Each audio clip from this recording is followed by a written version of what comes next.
Hi guys, Olive here. Today I have a book haul for you. I have not done a book haul for a little while. I have been trying to make a conscious effort not to acquire quite as many books and instead focus on the books that I have on my shelves. But of course that doesn't mean I still haven't been acquiring some books. Christmas was not too long ago. I got some books as gifts. Of course I couldn't resist making a book outlet Boxing Day order, and I have gone to a couple different used bookstores. So I would like to show you all of the books that I have acquired in the past few months.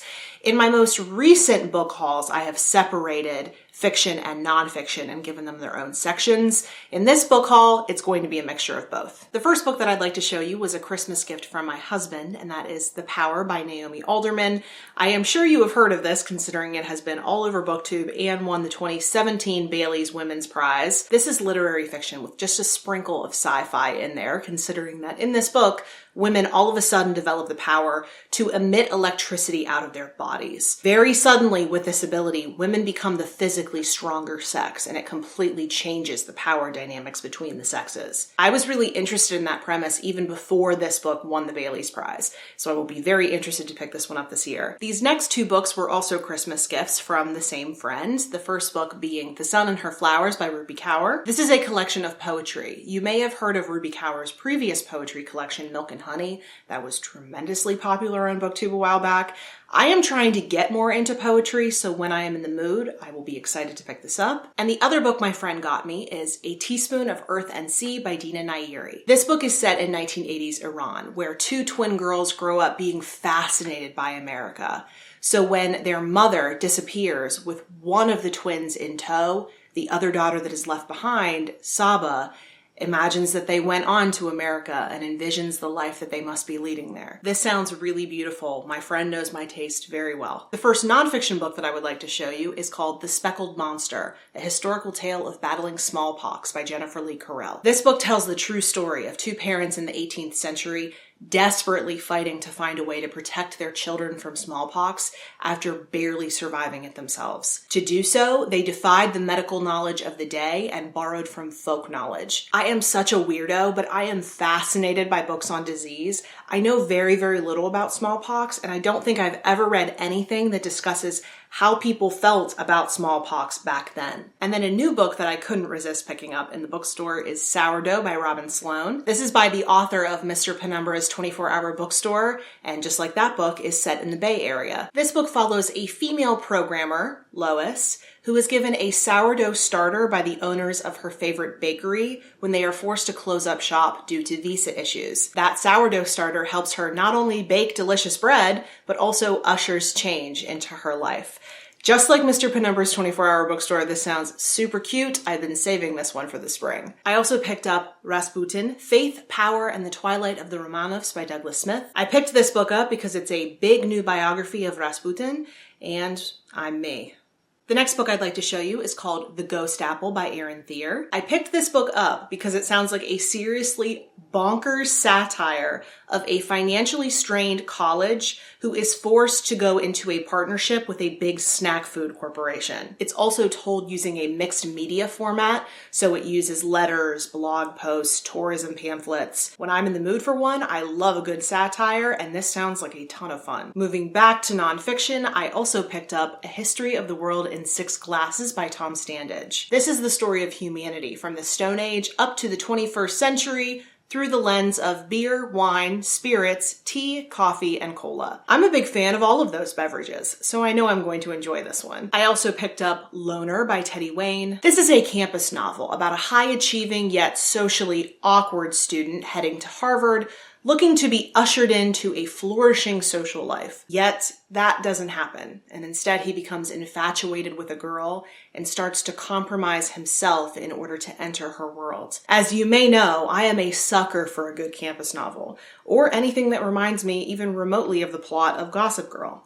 And this one does both. The next book I'd like to show you is Clade by James Bradley. This is a dystopian speculative fiction novel about a couple who is separated while they are awaiting the results of their latest round of IVF. Adam is in England attempting to survive an apocalyptic storm, while his partner, Ellie, is in Australia Discovering an Affinity with Beekeeping. This one sounds kind of weird, but I am certainly interested. The next two books I got in the Reddit Gifts book exchange, which I try to do every single year, the first book being A Free Man of Color by Barbara Hambly. This is a murder mystery set in New Orleans that I had surprisingly never heard of before, but of course I'm all about it since it's set in New Orleans. My Reddit Gifts Santa also got me Hagseed by Margaret Atwood. This is a retelling of Shakespeare's The Tempest that everyone was talking about last year. I've been meaning to pick up some more Shakespeare, so I look forward to picking this book up after I do that. And of course, you can't have one of my book hauls without at least one book on birds in it. And in this haul, there are three, starting with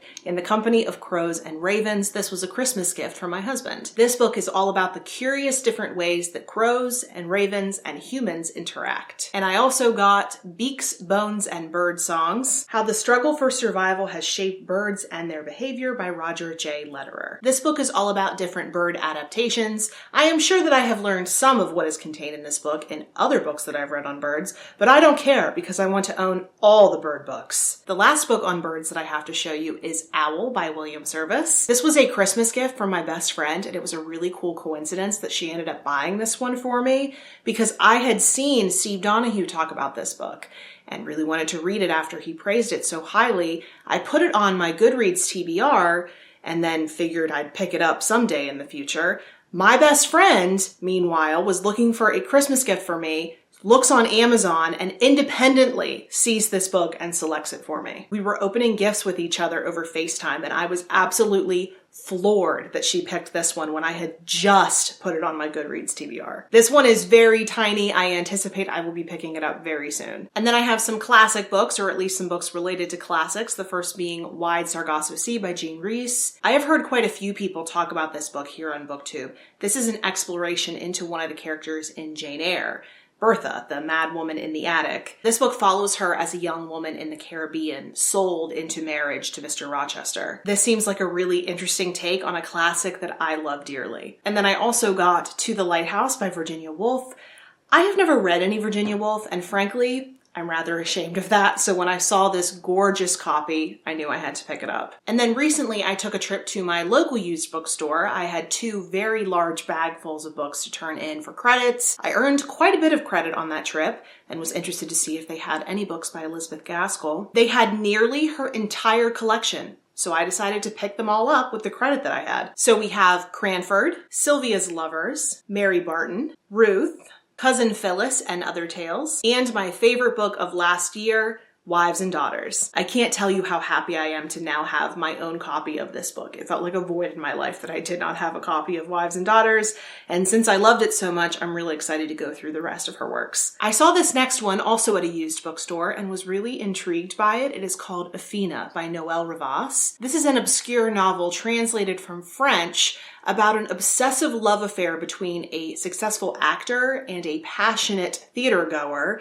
that oscillates back and forth between attraction and repulsion. Tell me you don't want to read that. I also picked up a copy of Other Minds, The Octopus, the Sea, and the Deep Origins of Consciousness by Peter Godfrey Smith. As you may know, The Soul of an Octopus is one of my favorite nonfiction books of all time. I've been wanting to read more about octopuses, and I thought I would pick this one up. The next book I'd like to show you is called The Vanishers by Heidi Julavitz. This one seems to be a mixture of literary fiction and fantasy. A student at an elite school for psychics incurs the wrath of a professor who is jealous of her talents. This professor forces her to relive the death of her mother, and as a result, the student is forced to leave the school. After she has left the school, she begins a quest to figure out what exactly happened to her mother. If nothing else, this book certainly looks like a good book for spring. The next book is one you have probably heard of, and that is Difficult Women by Roxane Gay. This is a collection of short stories that are all centered on women from various backgrounds. I've been meaning to read some more Roxane Gay, so I thought I would pick this up. Moving on to the last two books in this haul, the first one being an arc from Steve. That one is called The Lost Season of Love and Snow by Jennifer Lamb. This is historical fiction centered on Alexander Pushkin's wife, Natalia,